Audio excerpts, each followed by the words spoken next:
Bonjour, nous voici à la dernière partie de l'émission. Nous sommes sur CJMD 969 à Lévis. Je vous présente maintenant une première partie d'entrevue que j'ai réalisée avec Alex Saraf, qui est l'auteur du livre La psychologie pour apprécier l'humain, qui est paru chez les éditions Béliveau Éditeur.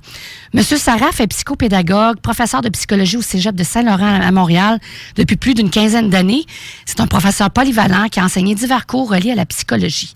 Alors, je vous invite à l'écouter. À tout de suite. Bonjour Alex Saraf, ça va bien? Oui, bonjour, ça va? Oui, tu es psychopédagogue, enseignant en psychologie au Cégep de Saint-Laurent. Tu as écrit un livre de vulgarisation en psychologie qui s'intitule « La psychologie pour apprécier l'humain », qui est publié aux éditions Béliveau Éditeur. Donc, on retrouve sur la couverture de ton livre le sous-titre « La vie est belle et simple. Ce sont les gens qui la rendent triste et compliquée ». Donc ça fait beaucoup réfléchir. Puis ça nous. Donc, ça veut dire que c'est nous qui rendons la vie compliquée ou les autres ou les deux? Premièrement, c'est une citation d'une de mes anciennes connaissances. La vie est belle et simple. Ce sont les gens qui la rendent triste et compliquée.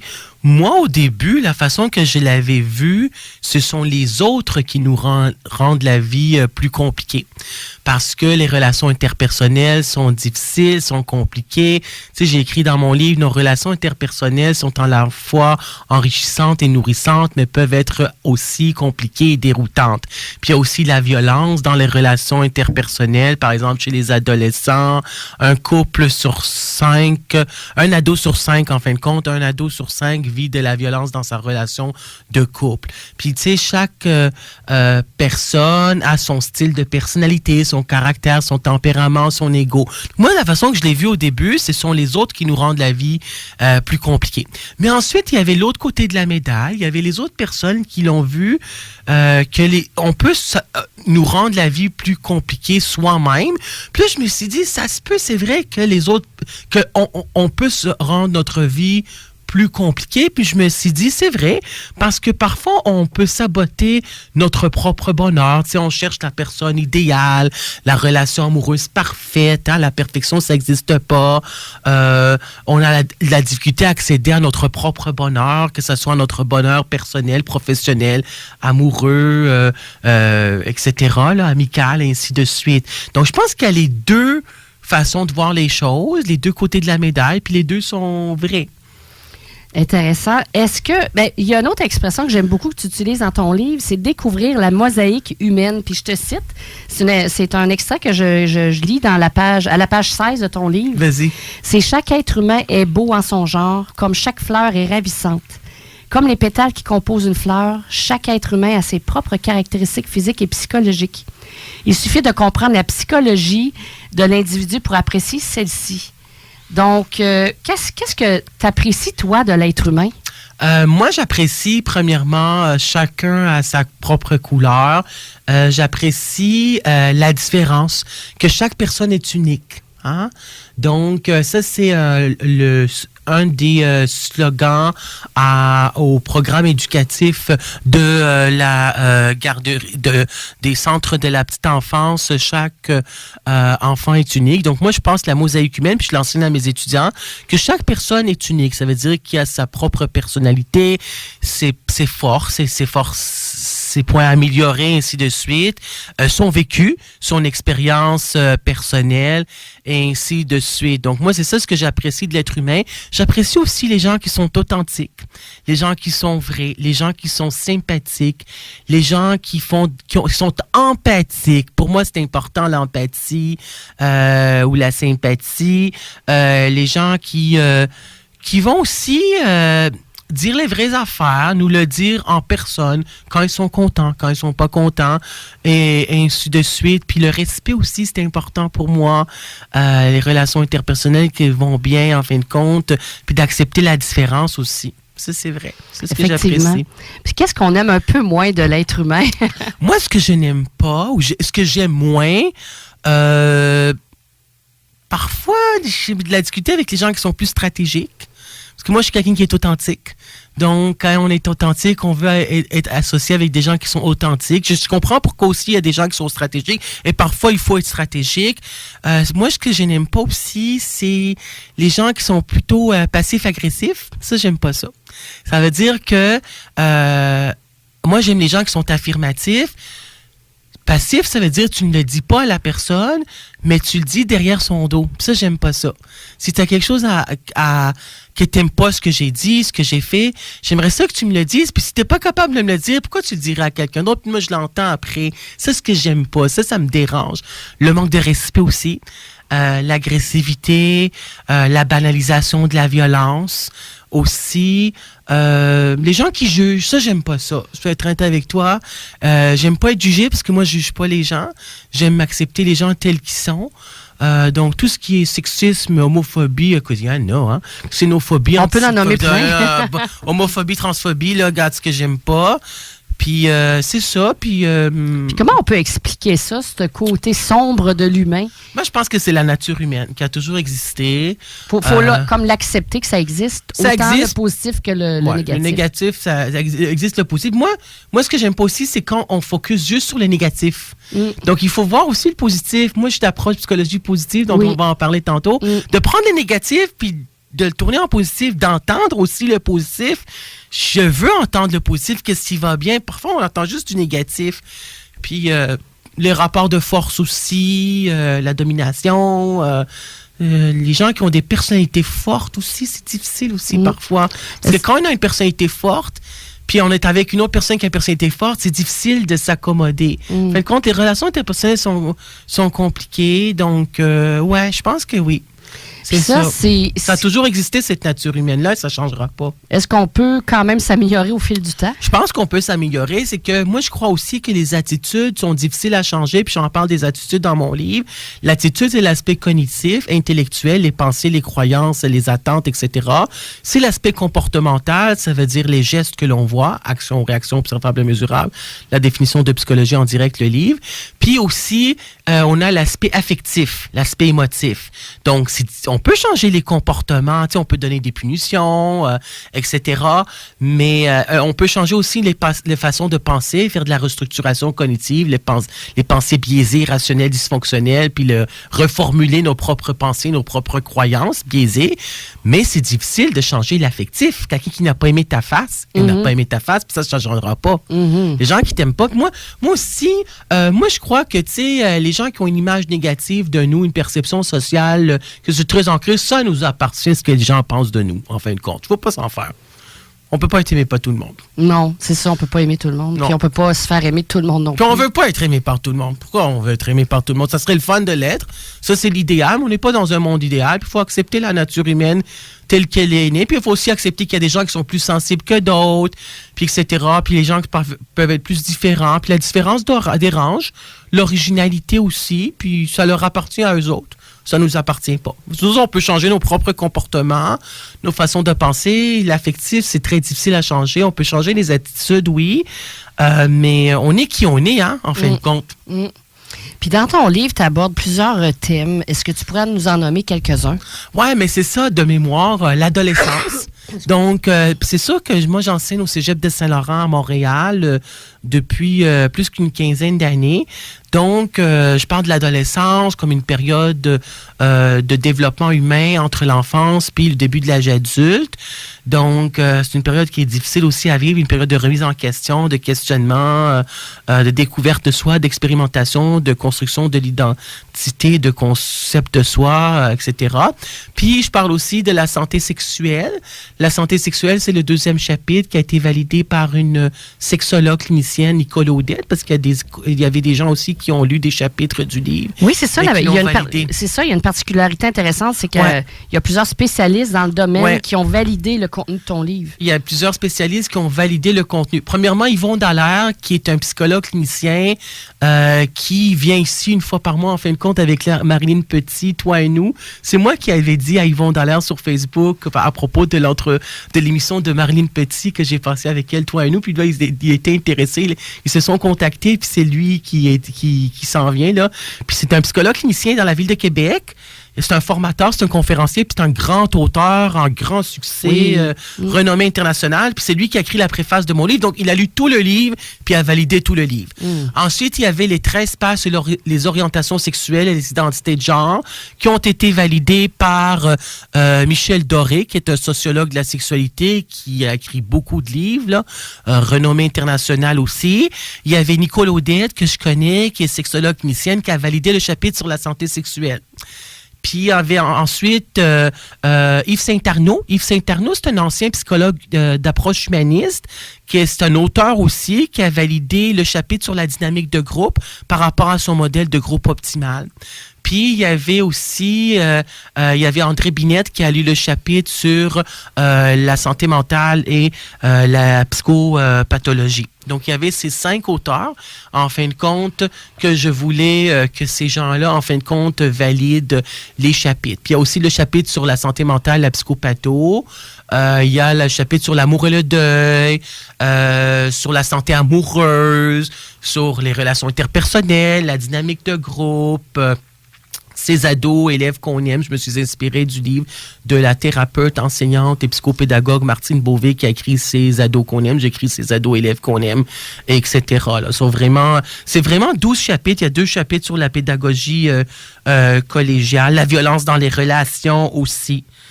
Puis la vie, peau de pétales de fleurs, épilogue contenu a posteriori. Donc, c'est ça. C'est un livre, en fin de compte, qui a été publié, si tu me permets, en septembre 2017. Puis, ça fait 1 an qu'il a été publié. C'est un livre qui est un succès, si tu me permets de le dire, parce qu'il s'est même vendu en France puis en Suisse. Donc, je suis très content. Félicitations. Merci, c'est gentil. C'est vraiment, écoute, ça fait partie de ma vie. Ça m'a pris 3 ans de l'écrire en enseignant à temps plein, en donnant les nouveaux cours, psychologie de la sexualité, psychologie de la santé mentale. Ça a pris du temps pour le publier. Là, je suis rendu à ma 2e année de promotion. Donc, ça fait plusieurs années de ma vie. Puis, il est en version électronique EPUB. Puis, il était dans toutes les librairies, en fin de compte. Là, après 1 an, c'est sûr qu'il est dans 2 librairies. Je suis dans 2 Indigo. Donc, on peut, en fin de compte, aller dans n'importe quelle librairie, Renaud-Bré, Archambault, etc., n'importe laquelle, là, que ce soit à Saint-Jean-sur-Richelieu, à Saguenay. Là. Il est disponible assez facilement. Oui, c'est ça. Tu y vas dans la librairie, puis ça prend 5 jours ouvrables environ pour le commander, puis ils vont le commander pour toi. Ou tu peux aller sur bélivoéditeur.com, Archambault, Renaud-Bré, Indigo, n'importe quel site web, tu le commandes, puis ils vont te le livrer. Puis Indigo, je pense qu'aussi... c'est ça, il livre les livres aussi, là. OK. Donc, c'est ça, là, il y a encore c'est la 2e année de promotion qui commence, là. Bon. Écoute, avant d'aborder les sujets de ton livre, tout ce qui a trait à la psychologie, ça te tente-tu de t'amuser un petit peu? Oui, vas-y. Je vais te poser des questions en rafale pour connaître un peu plus l'auteur derrière le livre. Vas-y. Donc, on va commencer doucement. Qu'est-ce qui t'a donné l'envie d'écrire ce livre-là? Y a-tu eu un événement déclencheur? L'élément, la base, c'est que en mars-avril 2007, j'avais l'idée, je sais pas, j'avais l'idée que je voulais publier l'essai de ma maîtrise. OK. Parce que j'ai fait la maîtrise en psychopédagogie à l'Université de Montréal. J'ai le bac en psycho aussi. Donc, je voulais le publier. Puis, c'était difficile à publier aussi parce que c'était un essai de maîtrise. C'est ce que je veux dire? Puis là, au fur et à mesure que les années avançaient, je me suis dit non, il faudrait que je le change. Je mets plus par rapport à d'autres chapitres. Ça serait pas sur la pédagogie collégiale seulement, mais il y a 2 chapitres sur la pédagogie collégiale parmi les 12 dans mon livre. Donc, au fur et à mesure que les années avançaient, je dis attends, j'ai pris des formations avec sexologues, psychologues, psychanalystes, etc. Puis je voulais partager le fruit intellectuel de mes connaissances pratiques et théoriques et ce que j'enseigne aussi. Puis je me suis dit, je voulais un livre de vulgarisation en psychologie. Puis je voulais un projet professionnel et aussi personnel qui m'appartient, qui est le mien. Puis que j'aurais ce projet-là. J'avais besoin d'un projet professionnel à faire tout seul qui m'appartenait, parce que j'enseignais à temps plein pendant des années, là. Ça fait 10 ans que j'enseigne à temps plein. Donc, puis j'ai enseigné à temps partiel avant, j'ai fait quelques cégeps aussi. Puis là, c'est ça ce que je me suis dit, je vais le publier. Puis après avoir fait la formation aussi avec Yvon Dallaire, les 60 heures de psychologie, de thérapie conjugale positive, puis les 60 heures de psychologie, de sexologie, thérapie sexuelle positive, là, en fin de compte, avec Dr. Yves Psalti, qui est PhD en sciences biomédicales. Je me suis dit, j'ai pris les formations, je pourrais partager les autres formations. Puis, c'est ça. Puis, je voulais un livre, en fin de compte. Je voulais que mes messages passent. Ouais. Que la vie est belle et simple, c'est les gens qui remplissent, c'était compliqué. Que pour moi, une faute avouée est à moitié pardonnée. Qu'il faut voir le côté positif plutôt que le négatif. Que la santé mentale, c'est important. La santé sexuelle, l'amour et le deuil. Il y a, ce chapitre-là aussi. Je voulais parler des ados. Puis, je voulais que ce soit un livre simple. Avec humour, simple à lire, vulgarisation, que monsieur, madame, tout le monde, parce que je trouvais qu'il n'y avait pas beaucoup de livres qui sont vraiment simples à lire. C'est pas un livre de niveau universitaire, là, tu sais, que tu as besoin de lire les 200 pages ou 300 pages, en fait. Donc, le livre s'adresse aux adolescents ou aux adolescents, aux cégepiens? Les cégepiens, les adolescents, monsieur, madame, tout le monde, les parents, les enseignants, n'importe qui, ça se lit très bien en 3 soirées, toute une fin de semaine de 199 pages. Puis aussi, je voulais le publier avec Béliveau Éditeur dès le début parce que je me suis dit ça va être un ajout à leur répertoire, étant donné que c'est un livre de psychologie. Oui. Parce qu'ils ont des livres de psychologie, mais il y avait aussi des livres ils avaient surtout des livres de psychoéducation. Donc, je me suis dit, ça va être le fun pour Béliveau Éditeur. C'était mon premier choix, que ça va être un livre de psycho pour eux. Parce que les autres maisons d'édition aussi, Québec Loisirs, etc. Puis j'adore travailler avec eux. J'ai adoré collaborer, en fin de compte, avec eux. Je leur remercie du fond du cœur, Mathieu Béliveau, Annabelle Boyer, Sylvain Dion, d'avoir permis la publication de ce livre. C'est tout un projet, c'est beaucoup de travail. Les gens s'en rendent pas compte. Oui, c'est beaucoup de travail. Est-ce que c'est un rêve de jeunesse d'écrire un livre? Non, c'était pas un rêve. Spontanément? C'était un rêve depuis mars-avril, printemps 2007. Et là, j'ai su en février 2017, 10 ans après, en mars, je pense que c'était en mars ou avril 2017, 10 ans après, Béliveau Éditeur avait dit qu'il publie. Bon. Ça a pris 10 ans. Mais tu sais, je l'ai écrit le manuscrit, mais je ne savais pas s'il allait être publié aussi. J'ai pris un risque parce que parfois on publie un livre qui n'est pas publié. C'est difficile de publier son livre, surtout dans la province de Québec. Donc, c'est un projet que je voulais. Puis, tu sais, les gens ont dit pourquoi suivi le flow, dans le fond. J'ai suivi le flow, j'ai suivi mon rêve. Je voulais ce livre-là. C'est mon projet pendant 10 ans que je le voulais. Puis c'est ça. Ça a donné ce que ça a donné. Puis je suis très fier. Puis je suis très content du résultat, en fin de compte. Puis quand on écrit un livre, pour l'avoir fait moi-même, on apprend beaucoup de choses sur nous-mêmes. Qu'est-ce que tu as appris sur toi? Mais premièrement, c'est libérateur d'avoir écrit le livre. C'est des choses que j'ai vues, que j'ai entendues, peut-être vécues aussi. Parce que veut pas, un auteur écrit sur un sujet qu'il connaît. Donc, c'est des choses aussi que j'apprends à mes étudiants, dans mes cours, des choses que j'ai vues, tu sais, comme une faute avouée est à moitié pardonnée, les gens qui peuvent nous blesser, ainsi de suite, qui s'en rendent pas compte des conséquences négatives qu'ils ont sur nous, en fin de compte, qui nous rendent la vie plus difficile, c'est vrai. Tu sais, veut pas. Puis, j'ai appris beaucoup de choses, j'ai appris que j'aime écrire. J'ai appris que j'aime partager mes connaissances. J'ai appris que j'ai cette force-là. Parce qu'au début, tu sais, moi, je suis quelqu'un, je pourrais le dire aussi, je suis quelqu'un qui était un petit peu comme privé, discret. Tout ça, au début, comme, j'ai appris beaucoup sur moi, que j'y vais jusqu'au fond pour mes rêves, je le savais toujours.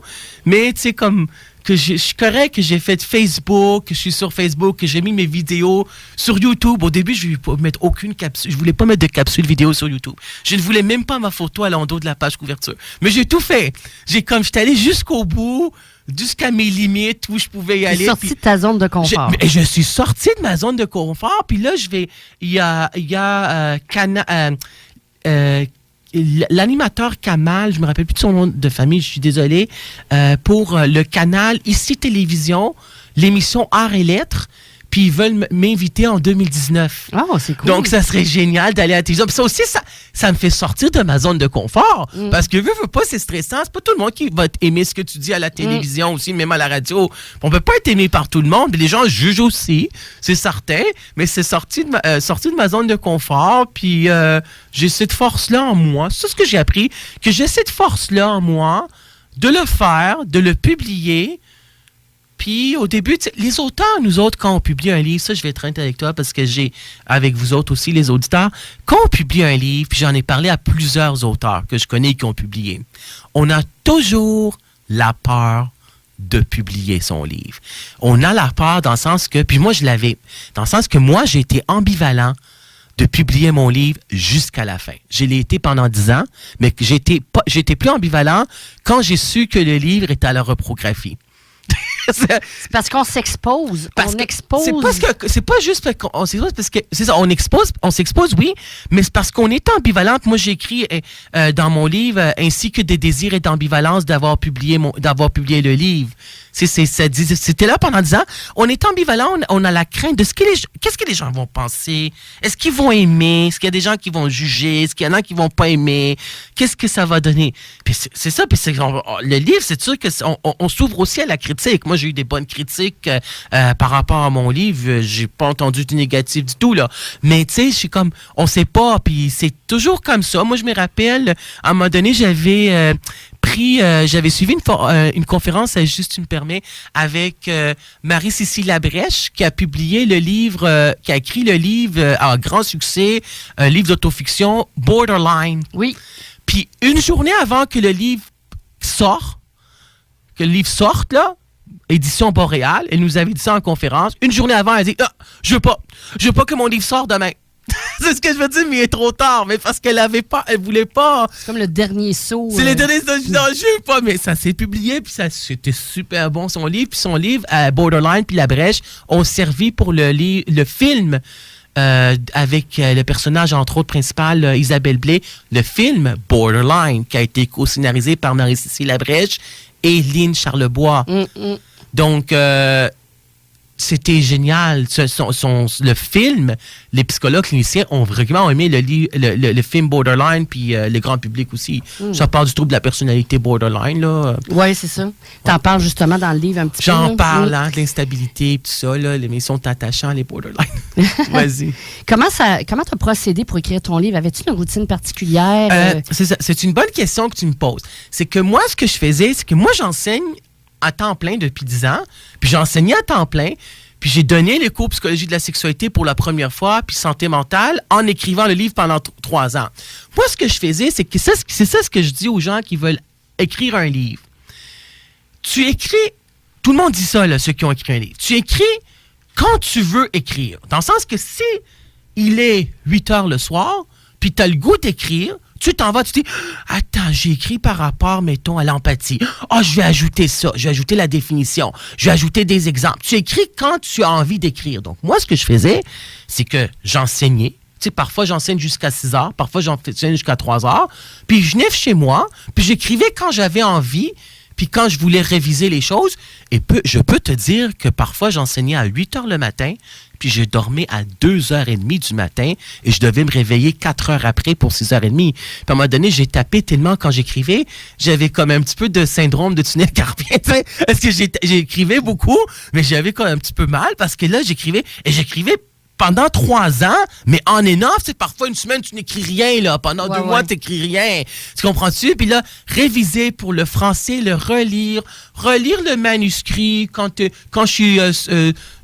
où est mon balcon chez moi au centre-ville de Montréal dans mon 3,5 dehors, tu lis, en été tu lis, tu vois, ça je vais le changer, ça, ouais. Et c'est ça, ce qu'il faut aller, c'est, j'ai pas eu le syndrome de la page blanche, parce que je l'ai écrit quand je voulais le changer, puis à la fin aussi, il y avait beaucoup de changements à faire, là. Pas beaucoup, mais il y en avait des changements, là. J'ai lu le livre 9 fois avant qu'il soit publié pour m'assurer qu'il n'y a aucune erreur de français. Ah oui, c'est une démarche qui est longue. C'est une démarche qui est longue, qui est vraiment difficile, mais j'ai dit aux gens d'aller de le faire, là, ceux qui veulent. Il y en a qui ont publié, qui ne l'ont pas envoyé aux maisons d'édition. Il y en a qui l'ont envoyé, que ça n'a pas été accepté. Ils ont fait aussi à compte d'auteur, ce qui est bon aussi. Ils ont fait ce qui est bon pour eux autres. Mais il faut essayer. Moi, j'ai pris le risque. Puis, je l'ai fait. Donc, c'est un projet, là, en fin de compte, c'est ça. Super. Une dernière question avant d'aller Oui. à la pause. C'est quelles sont tes sources d'inspiration en tant qu'auteur ou qu'est-ce qui t'inspire dans la vie en général? Moi, j'aime les livres de psychologie. J'aime les livres de psychologie. J'aime les livres... les choses que, tu sais, comme... Ce qui m'inspire, c'est aussi les conférenciers, ce qu'ils disent en conférence, les vignettes cliniques. Ce qui m'inspire, c'est les récits de vie des gens. Puis que la diversité aussi, la nature humaine, je sais pas ce qui m'inspire. En fin de compte, c'est ça. C'est ce qui m'inspire, c'est mes adolescents aussi m'inspirent parce que je leur enseigne à chaque jour, là, 4 jours semaine. Ouais. Puis les gens aussi, ce qui m'inspire, ce sont les gens qui ont un récit de vie. Parce que moi, je crois à ça, parce que un des slogans à l'Ordre des psychologues du Québec, c'est chaque personne a son histoire. Donc, ce qui m'inspire aussi, c'est que chaque personne a son experiencing, c'est-à-dire son expérience unique. Ce qui m'inspire, c'est les psychologues cliniciens, qu'est-ce qu'ils disent, qu'est-ce qu'on entend, d'être à jour aussi. Les sources d'inspiration, c'est vraiment les auteurs, les gens que je connais, les gens qui ont publié, les gens à qui j'ai confiance aussi. Super inspirant. Ouais, merci, c'est gentil.